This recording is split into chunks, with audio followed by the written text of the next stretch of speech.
semua orang-orang hebat mungkin membutuhkan jasanya. Kalau dia nggak ngebangun personal branding, kalau dia nggak mengkomunikasikan skill itu, dia hanya akan berkarir di bidang yang ada kayak gitu. Expertise mereka, keahlian mereka itu mampu terkomunikasikan kepada target market yang tepat kayak seperti itu. At least itu membutuhkan kemampuan untuk ngebangun personal branding. Tanpa kita mengkomunikasikan siapa diri kita, personal branding kita terbentuk gitu, tetapi terbentuk secara organik. Berkarir sebagai content creator seperti itu. Nah, hal-hal seperti itu pentingnya personal branding kayak seperti itu. Karena pada akhirnya orang itu dikenal bukan hanya dari entitas dia, tetapi manfaat apa yang lu berikan terhadap masyarakat secara luas kayak gitu. Tapi kan saya ini kurang begitu perfect untuk disukai. Benar, mungkin pertanyaan seperti itu.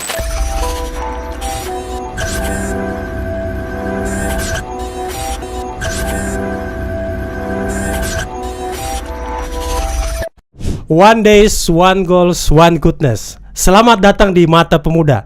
Masih bersama saya, Nur Amin Saleh, tuan rumah Mata Pemuda. Kali ini kita mendatangkan satu tokoh inspiratif kita, yaitu Kak Teddy. Beliau ini adalah seorang konsultan personal branding yang secara prinsipil semua orang-orang hebat mungkin membutuhkan jasanya. Langsung saja saya sapa Kak Teddy. Bagaimana kabar Kak Teddy? Kabarnya luar biasa. Halo Om Amin, apa kabar? Alhamdulillah ya Kak. Ya. Oke. Yang pertama saya ucapin terima kasih nih ya, Kak, diundang di podcast yang luar biasa ini. Pada saat kamu launching pertama, saya yang pertama subscribe YouTube ini, dan saya juga yang pertama komen paling oke tuh. Kamu bisa lihat sendiri. Terima kasih Kak. Ya. Di sini kita undang Kak Teddy ini dalam aspek personal branding, konsultan ya Kak ya. Lebih fokus konsultan. Aku lebih senang disebut sebagai penggiat atau praktisi aja. Penggiat atau praktisi. Tapi secara sistem kerjanya kan konsultan. Iya, pada akhirnya sistem kerjanya adalah konsultan, sama aja. Kalau personal branding itu kan secara awam pasti itu masih sangat ini ya di masyarakat, masih sangat tabu mungkin didengar. Kira-kira personal branding itu apa sih sebenarnya Kak? Oke, thank you ya Om Amin. Jadi sebenarnya kalau kita bicara tentang personal branding, sebenarnya ini sebuah topik yang sudah lama banget ada, cuma memang sangat mulai familiar kembali itu menjelang tahun 2020 saat ada kebijakan untuk WFH, bekerja dari rumah seperti itu kan. Jadi mereka para praktisi komunikasi yang biasanya ngajarin atau mengcoaching tentang personal branding secara face to face gitu kan, itu ngebongkar semua ilmunya di digital, di social media, dijadiin semua sebuah konten kayak gitu. Sehingga demam personal branding itu rame banget di social media kayak seperti itu. Jadi simpelnya sebenarnya personal branding itu adalah bagaimana kita mengkomunikasikan value yang kita miliki kepada target market yang tepat kayak seperti itu. Jadi kan orang tuh profesinya macam-macam tuh ya. Ada yang dokter, ada yang freelancer di bidang fotografi misalnya, freelancer di bidang penulisan skenario, dan banyak lagi. Nah, yang jadi persoalan kemudian adalah bagaimana expertise mereka, keahlian mereka itu mampu terkomunikasikan kepada target market yang tepat kayak seperti itu. At least itu membutuhkan kemampuan untuk ngebangun personal branding kayak seperti Berarti Kak, kalau personal branding itu secara prinsip setiap orang itu punya ya sebenarnya? Sebenarnya setiap orang itu melakukan aktivitas personal branding kayak gitu. Cuman circle-nya mungkin yang tidak terlalu besar kayak seperti itu. Dan setiap orang itu memang melakukan. Seperti yang diungkapkan oleh Jeff Bezos, dia ngomong kayak gini. Personal branding itu adalah apa yang orang lain katakan tentang diri kamu saat kamu nggak ada di ruangan tersebut. Oke. Itu adalah personal branding yang terjadi secara organik. Jadi tanpa kita mengkomunikasikan siapa diri kita, personal branding kita terbentuk gitu. Tetapi terbentuk secara organik kayak gitu. Secara organik. Tapi kan gini Kak, kalau personal branding itu setahu saya ya Kak, secara awam itu adalah ilmu yang banyak digunakan oleh para public figure, para artis, mungkin para politisi, entertainment dan sebagainya. Apakah kalau hanya pekerjaan-pekerjaan biasa yang tidak berhubungan dengan entertainment, apakah membutuhkan juga ilmu personal branding? Siap, thank you Om Amin. Jadi ini tepat banget ya. Jadi sekarang itu kan era 4.0 ya. Selangkah lagi kita udah masuk di 5.0 kayak seperti itu. Jadi di era ini adalah era di mana kita semua, kalau dulu orang nyebutnya sebagai era kita sudah terkoneksi dengan banyak orang karena era digital gitu. Benar. Tetapi apa pentingnya sih kita terkoneksi dengan banyak orang kalau kita nggak dibutuhkan kayak gitu? Jadi aku menyebutnya bahwa era ini adalah era di mana kita bisa ditemukan. Balik ke pertanyaannya Om Amin tadi, apakah personal branding itu hanya untuk public figure atau tokoh-tokoh gede aja? Enggak. Siapapun orang itu butuh personal branding kalau dia pengen lebih tumbuh lagi dari karir yang ia bangun saat ini. Kayak seperti itu. Jadi misalnya nih, ada teman kita yang berprofesi sebagai, misalnya dia seorang government employee misalnya, PNS misalnya kerja di instansi A gitu. Tetapi di saat yang sama dia tuh punya skill tertentu gitu. Nah skillnya itu bisa untuk ngebantu banyak orang.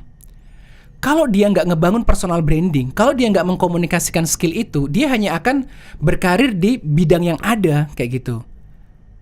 Bisa juga dengan teman-teman yang lain. Misalnya dia adalah seorang di Makassar sekarang rame banget tuh para konten kreator kayak Benar, gitu. iya. Nah, konten kreator itu dia hanya menciptakan konten aja kayak seperti itu. Tetapi pada saat yang sama, karya kontennya dia hanya dinikmati sebagai sebuah sarana hiburan. Iya. Dia nggak ngebangun sebuah value lain yang bisa dia berikan ke masyarakat, sehingga masyarakat selain menikmati kontennya juga bisa mendapatkan manfaat lain. Misalnya dia membuka kelas tentang bagaimana caranya untuk berkarir sebagai konten kreator seperti itu. Nah, hal-hal seperti itu pentingnya personal branding kayak seperti itu. Karena pada akhirnya orang itu dikenal bukan hanya dari entitas dia, tetapi manfaat apa yang lu berikan terhadap masyarakat secara luas kayak gitu. Berarti secara value bisa kita katakan personal branding ini sebenarnya hanya mengajarkan juga tentang kita bisa mengeksplor diri kita yang positif ya Kak, dengan menutupi hal yang negatif di diri kita. Kalau secara organik kan setahu kita gini, banyak para konten kreator yang tidak belajar tentang personal branding. Oke. Di situ tidak bisa mereka mengontrol tentang ini sisi negatif, ini sisi positif. Oke, benar. Tapi kalau dia belajar tentang personal branding, dia bisa mengetahui ini stop. Ini negatif. Exactly. Thank you. Oke. Kalau untuk tipsnya Kak, saya potong dulu. Kita akan dijelaskan tentang buku juga karya dari Kak Teddy. Tapi saya mau gambaran dulu Kak, sebelum kita kuliti buku yang Kak Teddy tulis, yaitu Authentic Millennials. Bicara tentang personal branding juga Kak ya. Mungkin kita diskusi dulu tentang tips bagaimana sih sederhananya kita membangun personal branding itu Kak. Oke, sederhananya mungkin tahap yang pertama adalah kita punya satu kualifikasi atau kompetensi yang kita miliki seperti itu. Nah, kualifikasi dan kompetensi ini tahap berikutnya adalah dikomunikasikan, didistribusikan. Nah, pendistribusiannya itu aku nyebutnya di buku itu sebagai funnel communication. Oke, jangan dulu bahas bukunya Kak ya. Siap. Sebentar kita bahas tentang isi bukunya. Oke. Apa sih yang mengiris antara autentik atau kedirian kita dengan personal branding itu? Ada banyak orang di luar sana ketika misalnya mereka punya target tertentu, ingin dikenal sebagai apa kayak seperti itu. Mereka tuh banyak memodel dirinya dengan tokoh-tokoh yang dia idolakan. Oh, aku pengen dikenal kayak sosok ini deh, kayak seperti itu. Oh, berarti gini, kalau di dalam teori psikologi dikenal dengan namanya teori Albert Bandura itu, yaitu modeling. Jadi dia mau seperti si orang itu atau si tokoh itu, padahal seharusnya dia harus bisa menjadi dirinya sendiri. Bener, karena sampai berapa lama sih kita mau menjadi seperti itu? Sedangkan personal branding itu bukan urusan 1, 2, 3 hari, ini urusan jangka panjang kayak gitu. Ilmu yang KT diajarkan dia sebagai konsultan ini adalah bagaimana dia memang otentik untuk menjadi dirinya sendiri. Bener, jadi jadilah diri kamu sendiri dengan expertise yang kamu miliki, dengan kompetensi yang kamu miliki, yang kemudian itu dibuat menjadi jauh lebih baik kayak gitu. Jadi sebenarnya otentik itu jadi diri sendiri. Aku nggak berhenti sampai di situ. Aku lebih menambahkan jadi diri sendiri tapi dalam versi terbaik. Kayak seperti itu. Nah, nanti setelah kamu tahu kompetensi kamu tahu keahlian kamu, dan kamu tahu apa yang bisa kamu berikan kepada masyarakat untuk lu bantu dengan ekspertismu itu, baru didistribusikan lewat funnel komunikasi. Sebenarnya kalau kita bicara tentang funnel communication, itu saya ngomong tentang social media, salah satu instrumennya. Jadi sosial media itu terserah kamu mau pakai apa, mau pakai Instagram, Facebook, atau sekarang TikTok, nggak ada masalah kayak gitu. Tetapi nggak boleh berhenti sampai di situ. Kamu juga harus mampu masuk ke media utama, media mainstream seperti itu. Iya. Kenapa? Karena tetap di era digital sekarang ini media utama memegang reputasi sebagai informasi yang kredibel kayak gitu. Jadi kamu juga harus diulas oleh media utama seperti itu. Jadi skill yang perlu kamu miliki selain skill menjadi seorang konten, karena kamu harus membuat konten. Benar. Kamu juga harus memiliki skill PR kayak gitu, karena kamu pada akhirnya harus mem-PR-kan diri kamu sendiri. Jadi kalau ini Kak, tadi kan disampaikan tentang otentik, tentang personal, sedangkan bisa kita lihat banyak orang itu tidak percaya terhadap dirinya sendiri. Yes. Dia menganggap bahwa melalui teori Bandura yang seperti yang saya sampaikan, dengan teori modeling dia bisa lebih cepat terkenal atau lebih cepat populer jika seandainya meminjam model dari orang tersebut. Karena nggak percaya diri gitu. Benar, kan? ya. Nah, sekarang pertanyaan kayak gini. Kita ini kan bangun personal branding itu bukan urusan 1, 2, 3 tahun gitu ya. Bukan. Iya. Ini urusan jangka panjang kayak gitu. Tahu nggak kalau sampai misalnya kamu memodel dirimu ke orang tertentu yang kau anggap itu lebih ideal daripada diri kamu, efeknya itu adalah sampai berapa lama kamu harus berpura-pura. Capek loh kayak gitu. Akhirnya nanti ketika misalnya publik mengetahui bahwa kamu tidak seperti itu, jatuhnya kamu flexing. Jatuhnya kamu berpura-pura di hadapan publik, dan itu justru akan merusak reputasimu di masa depan saat kamu nggak mampu untuk berpura-pura lagi kayak seperti itu. Jadi lebih baik tampilkan dirimu apa adanya. Nah, sekarang pertanyaannya, tapi kan saya ini kurang begitu perfect untuk disukai. Benar, mungkin iya, pertanyaan seperti itu. iya. Ya udah, karena gini loh, sebenarnya apa yang membuat kamu menjadi nggak pede? Itu pertanyaan yang biasa aku sampaikan kepada klien saya ketika sedang memulai personal branding. Jawaban mereka pasti kadang-kadang ketakutan-ketakutan yang bakal diterimanya dari audiens gitu. Misalnya takut ditolak, takut nanti dicemooh gitu. Saya selalu menyarankan bahwa sebenarnya itu hanyalah overthinking aja kayak gitu.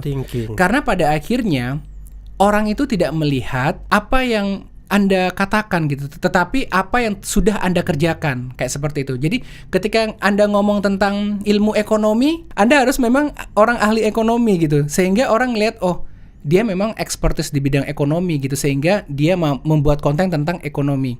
Atau mungkin Anda seorang konten kreator di bidang apa gitu ya. Kan banyak tuh konten kreator segmennya gitu.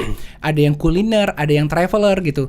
Nah, kalau kamu tidak menjadi dari niche yang kamu bangun, blunder juga kan? Betul ya. Seperti itu. Jadi mending kamu fokus pada apa yang kamu bisa, sehingga kamu lebih enjoy kayak seperti itu. Dan saat kamu menjadi diri kamu sendiri, kamu gak ada beban, gak punya beban, karena kamu gak menjadi orang lain gitu. Gak perlu memodel diri kamu gitu. Iya. Ini kan kalau kita lihat tentang personal branding ini, irisannya kurang lebih hampir sama dengan public speaking ya Kak. Benar. Jika seandainya kita mau membangun personal branding, kira-kira hal-hal apa saja yang harus kita hindari? Yang pertama adalah yang tadi aku sebutkan, kamu nggak bisa menjadi orang lain kayak gitu. Kamu harus menjadi diri kamu sendiri. Otentik. Harus benar-benar. Berarti itu kata kuncinya ya Kak? Kata kuncinya. Kalau personal branding untuk dari buku ini, dari apa yang biasa saya advice kepada klien, saya selalu menekankan untuk menjadi diri sendiri. Satu. Terus yang kedua adalah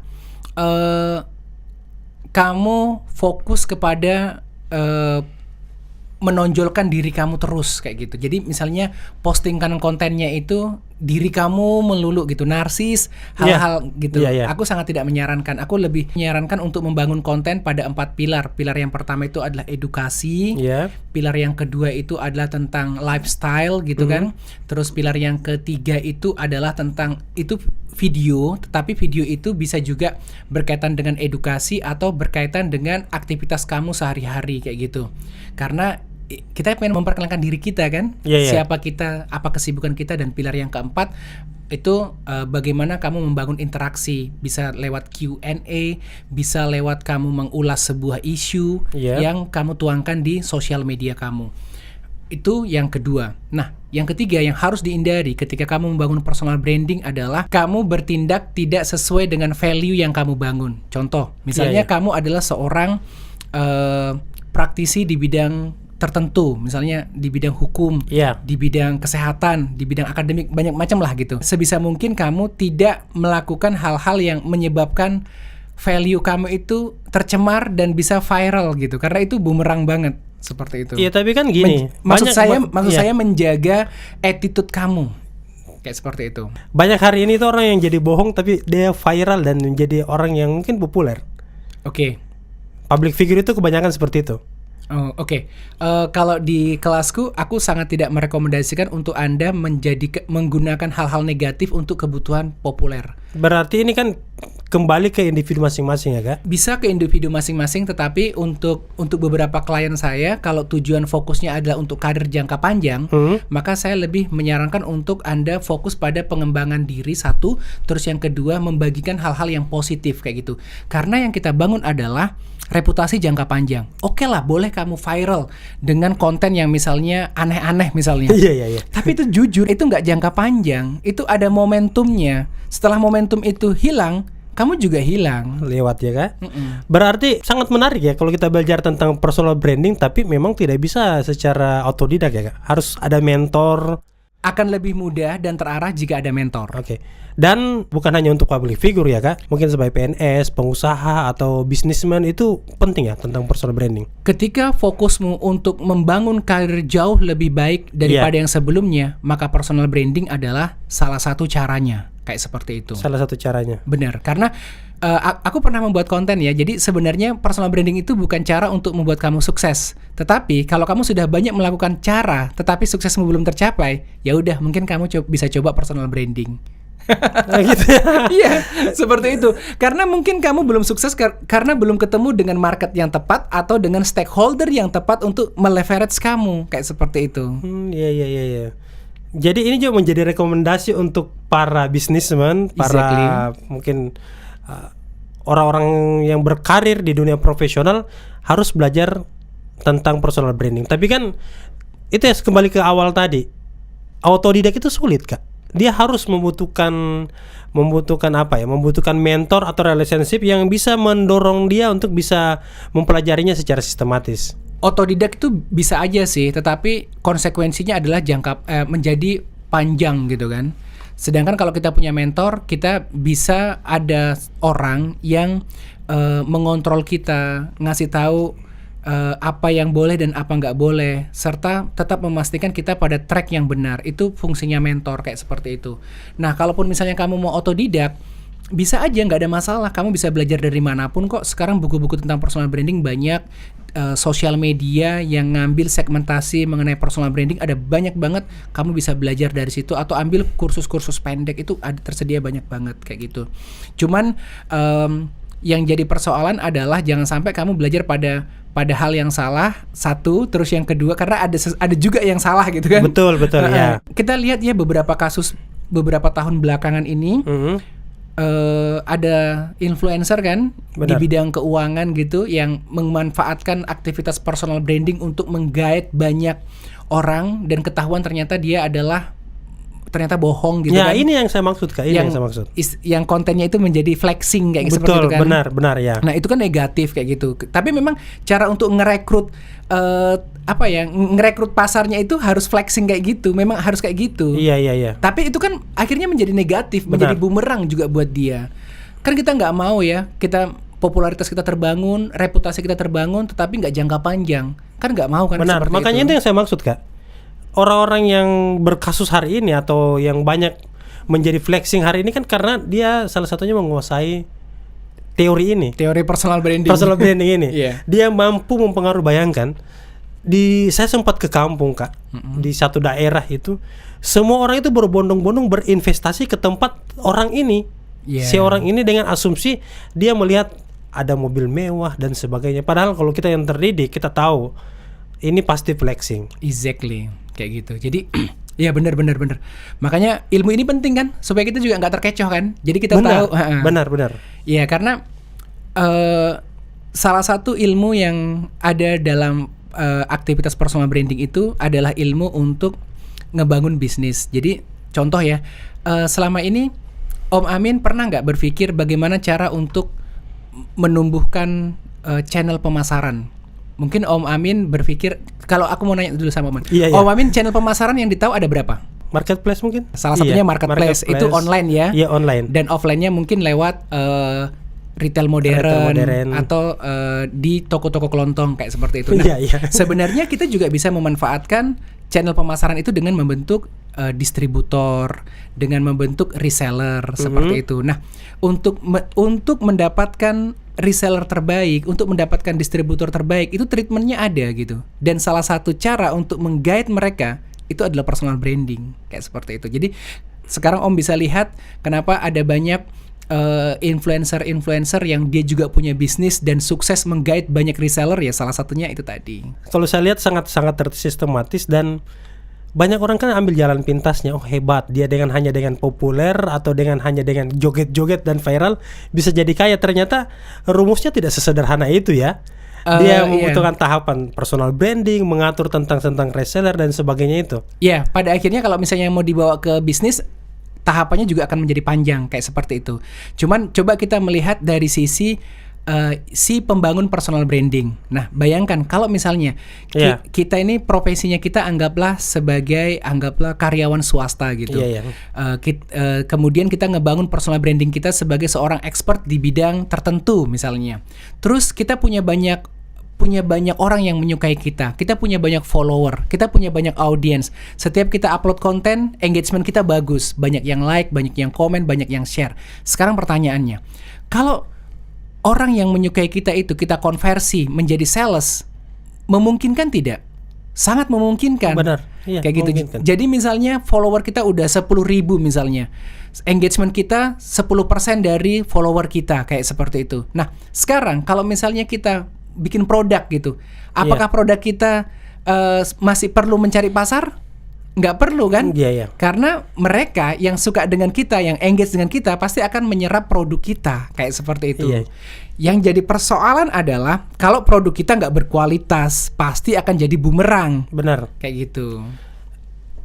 Ini jujur ya, sebenarnya ilmu tentang personal branding atau mungkin ada ternyata ruang profesi yang namanya personal branding. Saya baru dengar. Oh ya? Iya, baru tahu Kak.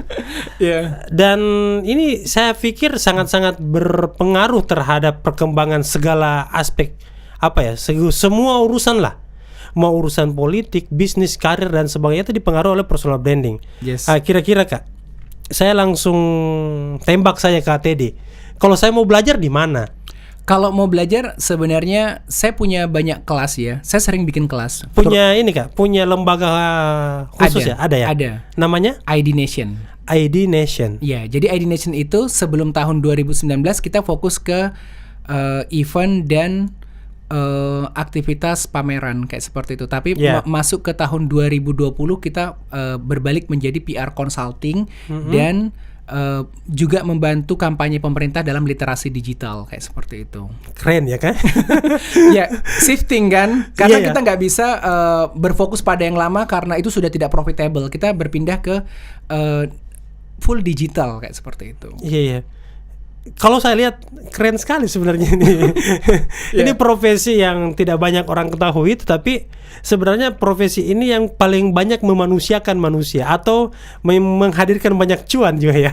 Iya, kayak seperti itu karena sebenarnya gini, contoh kayak Om Amin. Om Amin ini mungkin nggak banyak yang tahu selain dia seorang konten kreator YouTube, dia juga seorang entrepreneur di luar sana kayak gitu kan. Aku udah sering ketemu dia di luar dalam beberapa meeting kayak gitu. Nah sekarang kalau Om Amin, sebenarnya Om Amin sudah ngelakuin aktivitas personal branding. Tinggal ditunggu aja pecahnya kayak seperti itu. Tinggal ditunggu aja market yang tepat. Tinggal ditunggu aja stakeholder yang tepat untuk ketemu dengan Om dan membangun kerjasama. Amin. Seperti itu kan. YouTube ini juga baru beberapa hari kan, baru beberapa bulan kayak seperti itu. Saya percaya kalau Om Amin konsisten ngebangun personal brandingnya, jadi nanti funnelnya jangan cuma YouTube Om. Om juga bisa memanfaatkan sosial media yang lain yang Om bisa kelola, ditambah lagi dengan Om juga harus menjadi kalau orang istilah pengamat politik dulu nyebutnya media darling. Media darling apa tuh Kak? Jadi sosok yang sering diulas di media kayak seperti itu. Atau simpelnya adalah Om harus mampu menghumaskan sosok diri Om sendiri kayak gitu dengan berbagai pendekatan isu yang relevan tentunya. Siap. Kalau personal branding Kak, jika kita seandainya hubungkan dengan politik, Oke, ini sangat dekat ya. sangat dekat. Setahu saya kan secara tanda kutip, saya pernah belajar beberapa tentang teori demokrasi. Di Amerika itu tidak ada satupun tokoh yang lahir secara prematur. Dia lahir dari proses pembibitan bibit bebek dan bobot yang sangat kuat, Oke. termasuk membangun tentang personal brandingnya. Oke. Itu sehingga tokoh-tokoh atau calon-calon pemimpin di Amerika itu lahir dengan memang benar-benar terdistribusi dengan baik. Beda dengan di Indonesia yang ya sekedar viral kemudian menjadi pemimpin. Ya. Iya, itu kan Oke. itu problem di kita. Kalau tentang personal branding, apakah berpengaruh tentang elektabilitas? Kalau kita bicara tentang elektabilitas itu keterpilihan ya, kayak Iya. seperti itu. Sebenarnya pilarnya banyak. Personal branding itu menjadi salah satu pilar utama gitu. Jadi ada beberapa pilar gitu ya. Nah, personal branding akan sangat berperan bagaimana bagaimana si calon kandidat tokoh politik, entah itu untuk kebutuhan legislatif atau kebutuhan eksekutif.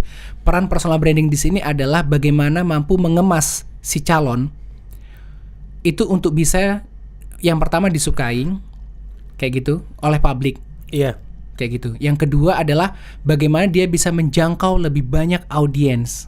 Kayak seperti itu. Karena pada akhirnya ujung dari personal branding adalah bagaimana banyak orang suka dengan dia. Kayak seperti itu. Nah, ketika banyak orang suka, tantangan selanjutnya adalah mengkonversinya menjadi kalau dalam bisnis menjadi sales gitu ya. Kalau dalam politik adalah menjadi voter atau memilih dia pada saat pemilihan umum. Saya potong Kak.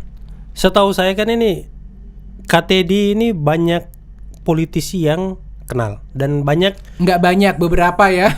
Nggak banyak. Tapi di situ KTD yang mentor ya, atau yang membangun personal brandingnya? Saya lebih tepatnya membantu. Karena Kalau seandainya nanti ini kan 2024, otomatis kan tidak sekedar hanya cukup tampan-tampan duit atau tampan-tampan pamer-pamer kehebatan saja untuk menjadi politikus atau menjadi legislatif dan eksekutif. Kita kan perlu membangun personal branding. Exactly. Berarti kalau di 2024 itu peluangnya orang harus belajar personal branding ya kan? Yes, dan kalau sebenarnya kita melihat peta politik saat ini, nonton aja deh di televisi ataupun di sosial media yang ada. Iya. Ada banyak tokoh-tokoh yang sudah mulai gencar ngebangun personal branding mereka dengan berbagai segmen, dengan berbagai karakter yang bisa dipertontonkan saat ini. Untuk level presiden saja ya. Iya. Oke, Anda ngambil duit aja di situ sudah ada tokoh yang dengan senang hati menceritakan tentang peran dia dalam kontribusi pembangunan. Ini ngambil ATM ya, kayak seperti itu. Belum lagi Anda buka TikTok, buka Instagram. Saya paham yang ada. Buka TikTok, buka Instagram, ada berbagai macam kegiatan-kegiatan yang itu enak banget dilihat kayak gitu kan. Yang pada akhirnya adalah bagaimana membuat ketertarikan, membangun engagement dengan masyarakat secara luas yang pada akhirnya nanti bisa mereka suka dan bisa memilih dia nanti di pemilihan langsung kayak seperti itu. Tapi personal branding bukannya mengajarkan tentang ini ya, menjadi orang yang kompulsif. Kalau dalam dunia politik, dia lahir mungkin di dalam tubuhnya adalah serigala tapi keluar seolah-olah dia tampan dan sebagainya. Sebenarnya kalau kita bicara tentang personal branding ya, value yang terbangun itu terserah, nggak ada urusan gitu ya. Nggak ada urusan kayak. Mau tujuan kamu positif, mau tujuan kamu negatif itu nggak ada urusan karena pada akhirnya personal branding itu tools. Kalau dia digunakan untuk kebutuhan negatif dia bisa. bisa. Untuk kebutuhan positif bisa gitu. Cuman kalau dalam buku Authentic Millennial Branding buku saya atau dalam kegiatan-kegiatan yang saya mentoring, saya selalu memfokuskan untuk ngebangun karir jangka panjang dan itu harus positif kayak seperti itu. Iya. Ada beberapa kebutuhan ya, ada beberapa klien yang dia pengen dibangun personal brandingnya, tetapi untuk kebutuhan bisnis yang ketika aku melihat bisnisnya ini kayaknya ada unsur money game, ada unsur investasi yang kurang bagus, saya menolak gitu. Kenapa? Karena pada akhirnya reputasi dia nanti menjadi pertaruhan gitu. Kalau reputasi klienku rusak, aku juga sebagai consulting mungkin juga akan merasa nggak bagus gitu kan. Dan itu menjadi tantangan buat aku untuk tampil menjadi seorang praktisi personal branding yang ngajarin bener-bener fokus ke hal yang positif gitu. Ini bukan tentang money ore. Aku nggak melihat ini sebagai yang penting ada duit bayar, enggak, saya nggak ngeliat itu. Jadi saya lebih kepada bagaimana ilmu ini difokuskan untuk hal-hal yang baik, ada pertanggungjawaban dan lu bertumbuh gitu, tumbuh dalam jangka panjang. Oke Kak, saya kembali dulu ke politik. Siap. AHY, Anies Baswedan, Nyebut nama nih, nggak masalah nggak apa-apa. AHY, Anies Baswedan, Prabowo Subianto, Surya Paloh. Oke. Memiliki public speaking yang luar biasa. Oke. Apakah dia menguasai teori tentang personal branding? Saya pikir mereka sangat paham tentang personal branding dan mereka punya tim yang bagus untuk aktivitas personal branding mereka. Jadi setiap aktivitas mereka itu memang di kemanapun, di momentum manapun itu ada memang konsultan yang ada tim memang mendampingi ya. Iya, seperti itu. Kita ngambil contoh ya. Jadi bisa dibilang ini Kak, apa yang mereka tunjukkan itu tidak natural. Enggak juga seperti itu. Jadi sebenarnya ini adalah bagaimana mengamplifikasi atau mengatur ya Kak. Ya. Jangan sampai mungkin berlebihan, over dan sebagainya. Atau seperti apa ya? Jadi simpelnya kayak gini, aku menyebutnya sebagai mengamplifikasi atau dalam artian bagaimana apa yang dia lakukan itu mendapatkan banyak ulasan. Itu kalau ngomong di media, gitu ya. Kalau misalnya ngomong sosial media, banyak mendapatkan engagement, banyak mendapatkan respon kayak gitu. Atau kalau di Twitter di retweet oleh banyak pengguna kayak seperti itu. Jadi kita kembali lagi ya ke orang-orang yang tadi Anda sebutkan gitu ya. Mereka itu bukan orang sembarang loh. Iya. Mereka adalah pengusaha besar di industri media, ada di situ. Kemudian mereka adalah tokoh dari partai besar kayak seperti itu, yang mana resource sumber daya untuk kebutuhan personal branding mereka punya gitu. Mereka punya media, mereka punya anggaran besar untuk iklan, mereka punya banyak kreator untuk menciptakan konten terbaik, dan itu merupakan sumber daya yang kuat untuk kebutuhan mendelivery value mereka seperti itu. Jujur aja, iya Kak. Seberapa sering Anda melihat orang yang Anda sebutkan tadi itu di sosial media? Setiap hari kan? Setiap hari. Artinya setiap hari ada produksi konten yang mereka lakukan. Benar, tapi saya gini, yang saya mau sorot adalah jujur ini yang saya sebutkan itu orang yang saya suka. Oh, yang disuka. Yang saya sukai. Gitu. Mungkin secara modeling tidak, tetapi menjadi motivasi iya. Hanya kayak menjadi pertanyaan adalah harusnya politisi itu mengikuti jejak seperti mereka, mengatur ritme bicaranya, mengatur apa yang mereka gunakan dan sebagainya lah Kak. Oke, siap.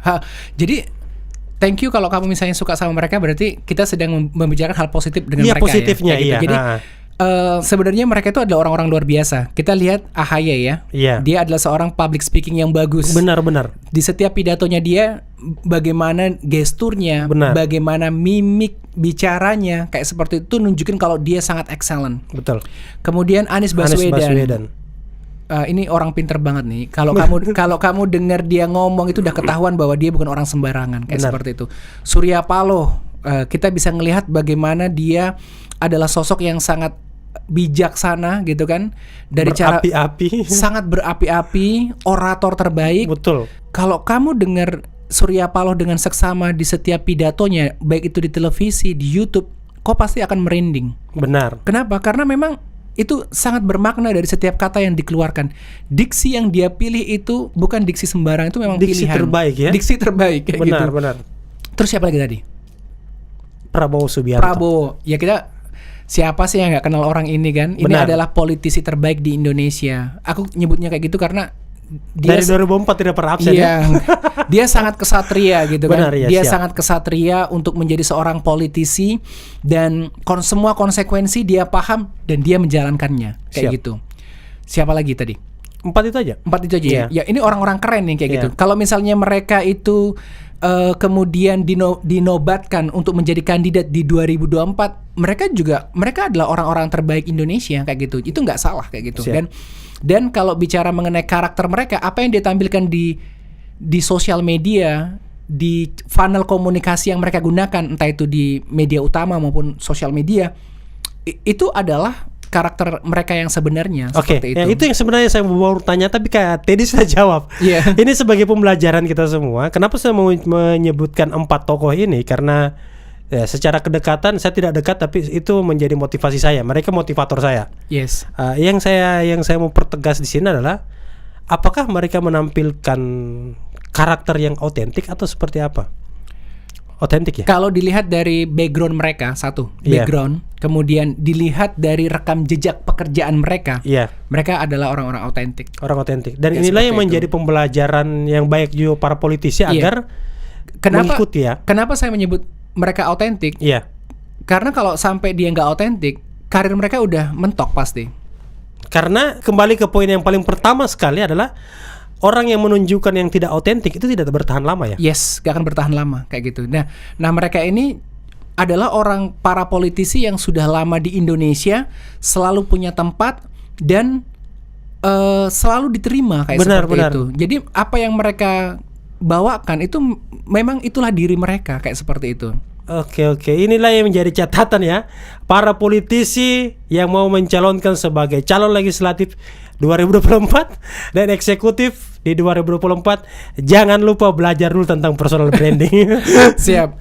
Kita bisa ngelihat ya, ada beberapa politisi yang gagal gitu kan di periode pertama ini, baik untuk eksekutif maupun legislatif ya. Iya.